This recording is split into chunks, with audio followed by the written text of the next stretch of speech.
the recent attacks on NPM have reminded us that we still haven't solved this problem. The problem that we've been talking about for a very long time continues to exist. The problem is our attention spans are short. So like everybody was having sort of a collective freak out when the log4shell stuff happened, they realized they didn't have good inventories. They didn't have bill of materials. They had no idea if they were affected.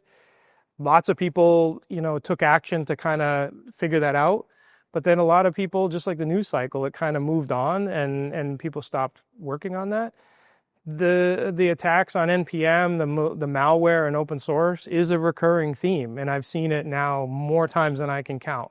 The only thing new about this one is that it's new, frankly. It's unfortunate that it takes, in my experience, 3 or 4 of these big outcomes before it really makes a difference.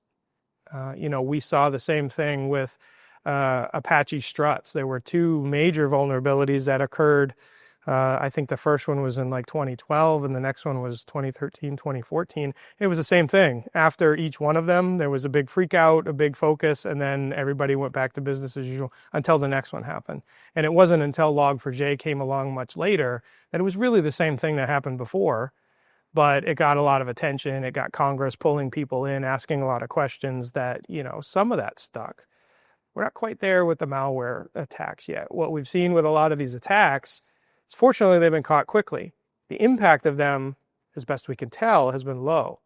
This most recent one that had worm-like behaviors, the worm part was actually new. What was more scary about that is that it was actually collecting all these credentials from all other tools, like AWS keys and what have you, and then publishing them publicly, right? So all of those keys need to be rotated, and it's, in my opinion, highly likely some of those won't be. And so at some point down the road, someone will be compromised by those credentials that were published here, but it will be very hard to tie the link back to what actually caused it, right? So there's a conversation that happens that says, well, these attacks, nobody lost any money, no crypto was actually stolen, but that's not the whole picture.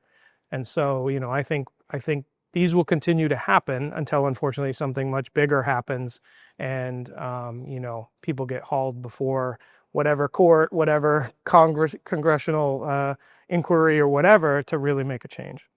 I think it's just human nature at this point.